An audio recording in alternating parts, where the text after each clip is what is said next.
Alright, from Mesa East Bowl, we're here for the title matches in today's JBT event. Both divisions just getting started here in their first frames. These are your top seeds. That is Isaac Emery on the left, that is Garrett Kelsey on the right. Isaac likes his result better as he gets that strike in the first. Garrett's taking on Jacob Vasquez, you're up right now. And then left hand line, 2 frames at a time. Taking on Jacob Vasquez, a one-time champ in the handicap division. This is Garrett's first career title match. Someone's going to win their first career stretch title. Abby Hunt's trying to win her third career handicap title. That's her first coming up. She'll take that purple and tie them up with 1 strike each. The handicap difference is 19. Abby's got to win this match by 20 pins to win the title. Abby has 2 titles and seems utterly confused about TV style. Well, good thing she can bowl, because, man, I don't know about the rest now. Vasquez spares in the first. He got by Caitlin Avagana, which is never an easy thing to do in the semifinal match. Caitlin is now over to the right, taking on Kendall Balea in the girls' scratch title match. Caitlin and Kendall, by far, the 1-2 ladies on tour currently. So they're battling just for more stats, points, and money, the 2 girls in their senior high school seasons off to other parts for their college bowling. Strike spare from Hunt to start it off a good, nice shot from Vasquez, leaves a solid 9, but Garrett opened in his first, so he'll still have the lead there. Playing mulligans in scratch, those are do-overs. Garrett was able to reach the top seed in conserving 2 of his mulligans.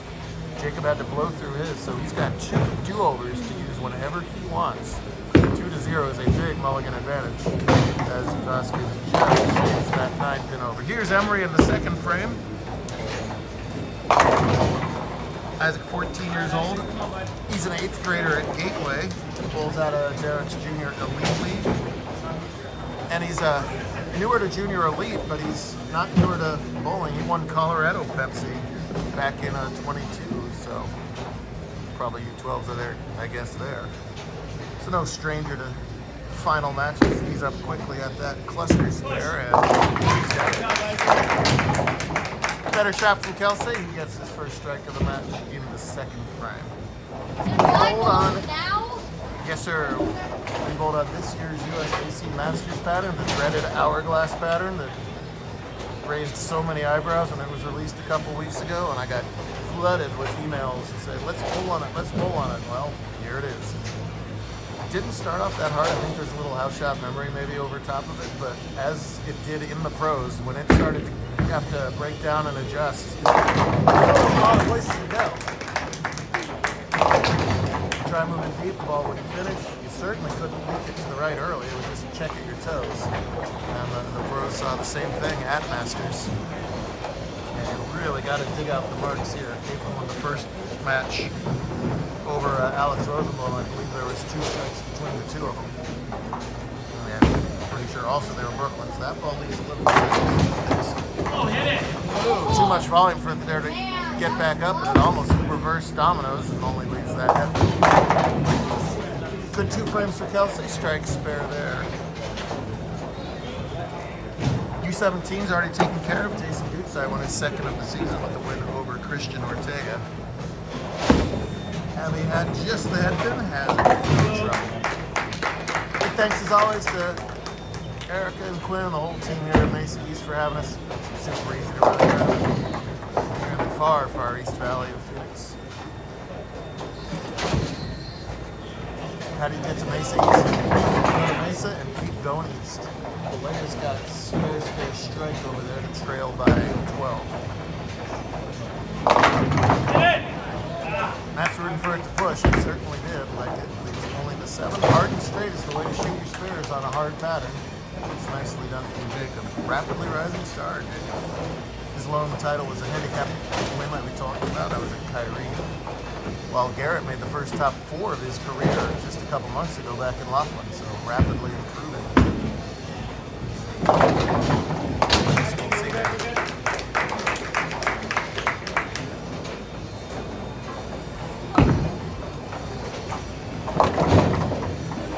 Pins everywhere. Those twister pins on an oily pin deck. All that oil's pushed into the deck now. Anything can happen anywhere, but it does not break up that washout. Here's Isaac, by far the tournament leader. Qualified first today at plus 175. That barely would have made the cut last week in Baroque.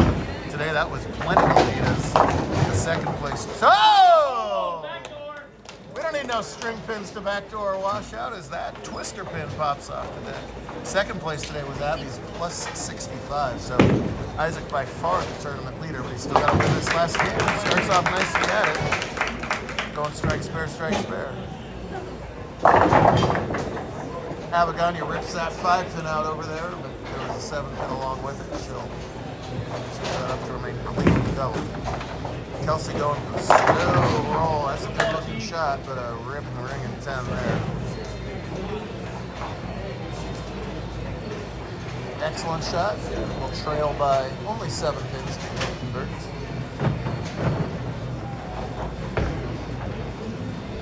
Of course, we all saw on TV yesterday in the PBA title match.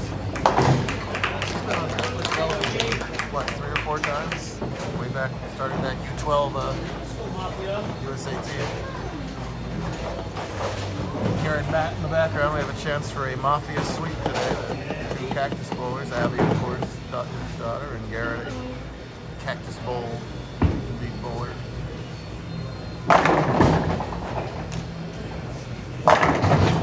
Super smooth right into the 1-3. Good looking shot from Garrett there.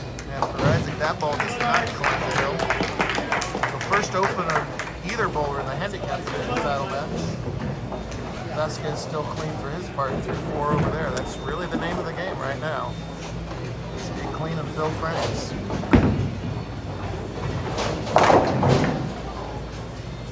Overall, he'll take that 9. Remember, Garrett does have 2 do-overs in his pocket. I'll do that a couple times a year, but it's something fun, a little twist. Grind that these kids go through. Columbus, Nevada last week, San Diego next week. Plenty of these guys have been doing will be doing all 3. No! Was hard and straight, but the aim was off. And 6-pin as he missed, and that's huge, obviously. 5 consecutive marks to open up the title match for Abby, looking good. Kendall and Caitlin are still clean over there. It's kind of hard to get the camera. We'll try to get them over there in the 9th and 10th frame. It's still close. Kendall more stats than Caitlin this year. She's probably been bowler, but more. Kendall's already won 10 girls scratch titles this season. That's a lot. Potential for back-to-back opens for Vasquez. Now, well, we know he can make a washout on this lane. I don't know if he should attempt the 10-pin forward trick like he did the last time. More importantly, he's going to have to find a good look on this lane. He finishes the 10th frame on 29. It's still a match. It's likely he'll need some X's. Corner and does not get the bounce. Ooh, and Isaac just barely misses, or Abby rather, just barely misses that 5-10 for her first open of the title match. She's got a win by 20, and currently she is essentially tied on the scoreboard, so a big opportunity right here for Emery. And instead, right near the schnoz, close to the church.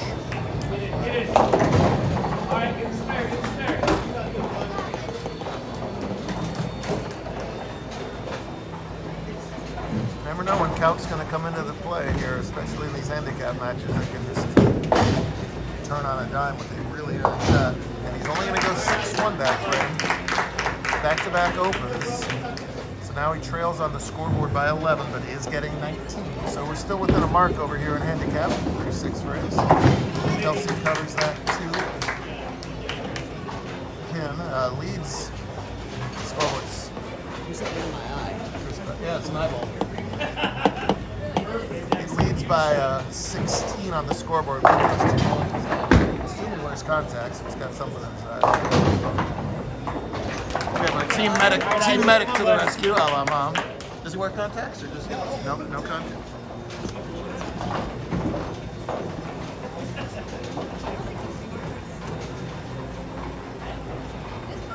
What is intelligence? All right, there you go. Nice spare from Emery there. Garrett's going to have a 3 310 this year. Very tricky sparrow on this family. His family is asking me to consider. Interesting spot in the match. As it stands, he leads by 14. If you want to mulligan it, okay.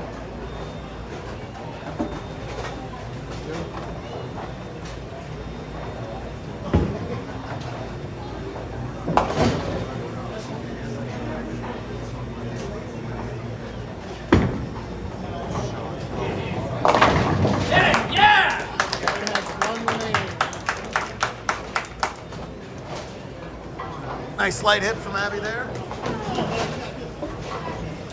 Makes a double and puts a lot of pressure here on Emery, shooting in the 8th frame already. We're rapidly moving title match. See the scores up there at the top of the screen. Right back here tomorrow. Easter eggs tomorrow. This is usually our Easter weekend tournament. We had to switch it around, make the schedule work, and said, you know what? We took away their Easter tournament. We'll still give them eggs today, 2 weeks early. Why not? Left. So now Garrett, with one more mulligan, does accept the 7 count. I guess he likes the 2-4-5 better than the 3-10. Does cover. All right. So leads by 13. 1 mulligan left on the board. Get there, get there. Yeah, buddy. You'll know how Isaac feels. Emotions on the sleeve guy. The music is up a little louder during the practice session. He's out there dancing on the approach. I like it. That runaway Brooklyn has been kind of effective for a lot of different bowlers, including Jake there, but this time it's just a 5-pin. Overall, he'll take it.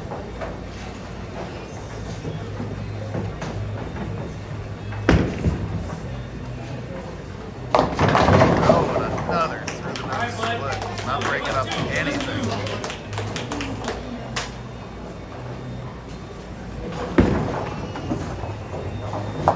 No problem with the 5-pin. He continues to trail by 13 through 7 frames.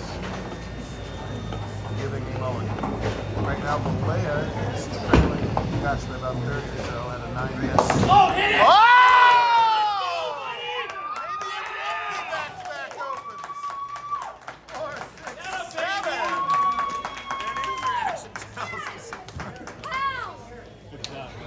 You just never know what's going to happen. The theoretically impossible spare. All goes down. Oh, beautiful. He's on cloud 9, but he's still got some catching up to do, and Abby's got a huge shot here working on the double in the 9th frame. We talked about how much oil's down on the pin decks. That helped him make that. And Abby's not going to get there. Does lose a lot of count. That's only a 6 on the double. Yeah, we'll have to take another look at the scoreboard after that. It was already figuring the open. And Isaac said, oh, no. Oh, well, Jacob. Oh, and if Jacob loses this match, that's 2 right side spares that he's whiffed to the right, the 6-pin and the 3-pin. And he's in trouble now. Garrett with the 2 over in his pocket. There you go. That's a nice spare from Hunt. Let's take a second to regroup here after that incredible conversion. Abby leads in the match by 23. She must win by 20 to win the title. So she's got a 3-pin lead overall. Meanwhile, Garrett has a comfortable lead, just trying to fill frames here. Nothing's comfortable when you're in the title match. He leads by 24 over there. On the 9th, begging that Brooklyn to fall down. Guess not. He's that makeable. Her 10th. Oh, and then he makes the same mistake that Jacob does. You would shoot the spare over, not the frame. That's what you want to do? Is that what you want to do? Okay. Could someone ask them to respot that 1 pin on 30? Here we go. Good job, guys.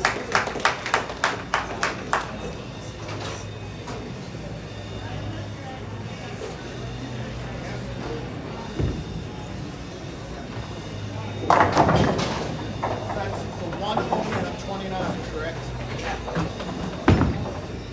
Good ball, Abs. Good ball, dude. Did I just erase the wrong spare?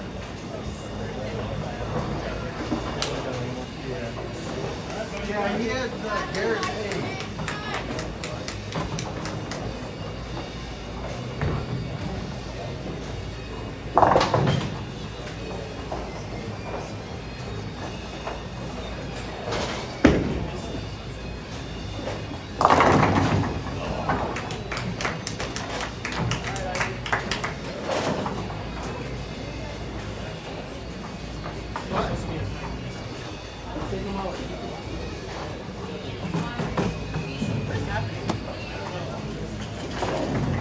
You guys got to help me out here. You should have 9-0.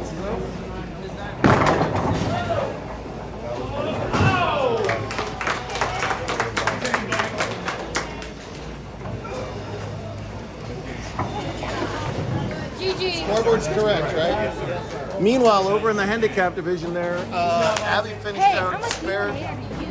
No, we'll just have to wait till the scoreboard's phone show. 185 for Abby. Thank you, man. Thank you. This is the 229, but the 152 only gets Isaac up to 215, and that makes Abby Hunt a 3-time JBT champion. Meanwhile, Garrett misses the head pin the other way. He missed it to the right, mulliganed it for a chance of the spare. Now he overcompensated and misses it left. So a great day for Isaac, ends up in a runner-up finish. A super day for this young lady, ends up as a 3-time. Meanwhile, we got a scenario over here in scratches. I think our kiddos are getting a little nervous maybe here as they go for titles on a hard pattern. Garrett still has a 13-pin lead, but now all the mulligans are said and done, and that ball's got a mile left. Oh my goodness. So forget do-overs, they are said and done. Garrett's got to take a breath right back here and just regroup. He was sort of in the lower portion of the cut before a great semifinal set, including a big game 8 to jump all the way into the top seed. Has to find it again right now. Look out. Oh my goodness gracious, chops that off. And now the lead is 1. It's almost sort of in a weird way good to not have any more mulligans because you're not, doing any internal debating over whether to use it or not. Now there is no choice. Now let's see if Vasquez can recover, getting second and third life here. As spare shooting becomes the key thing. Oh, you don't need to shoot a spare when you rip that 5-pin out like that. And now can win the match before Garrett comes up again. However, throwing a lot of strikes has been very hard to do for about the last hour and a half of this deteriorated Masters pattern. P.S. There's Caitlin over there. She shot a very nice 226 game. That's plenty to win today's girls scratch total. Gertrude Kendall had a nice 177. As the two collegiate superstars to be, Sharon Isaac strike. Would need to double to shut out. That's not going to be a double. He gets extraordinarily lucky. That's the Masters pattern. We saw that guy get that 2 count on TV last week, and that was a similar shot right now, and now he's got a weird one here. So he's got a 157 to shoot at. A pocket shot may or may not convert this spare. And if he gets 2, that's 148, and Garrett will still only need 8 pins to win. Can he spare this up? No, he's not. So now it's 148, and now Garrett, who's got 9 out 7-1, still only needs 8 pins to win this match. My goodness, call it like it is. What an ugly last couple frames, but after all that, Garrett earned the top seed. He earned that 2 mulligan advantage. Hey, I'm just saying Abby won scratch. And 8 pins on 2 balls will win it. Just hit that head pin. There you go, baby. Well, There you go. we talked earlier in the video that those runaway Brooklyns were fortunate. He just wanted to make darn sure he touched that head pin. He did, they fell, and he's a champ. It is never easy around here to win those title matches. Years from now, when he's showing his kid his first place plaque back from his JBT days. When he's buying his dad and his mom a new house off his JBT winnings. They will not say how he won the match. They will say that he won the match. 160 to 140 would have gotten you blown out the water last week in Pahrump. The scores were super high there. Lower today, but it's beat your opponent. He did, and he's the winner. There you go, Garrett. Though it is a Mafia sweep, this guy just is ready to burst. Hey, Jake Great thinks stuff Mafia out too. of all of our finalists. We'll do it all over again. Hunt some Easter eggs tomorrow back here at Mesa. My goodness.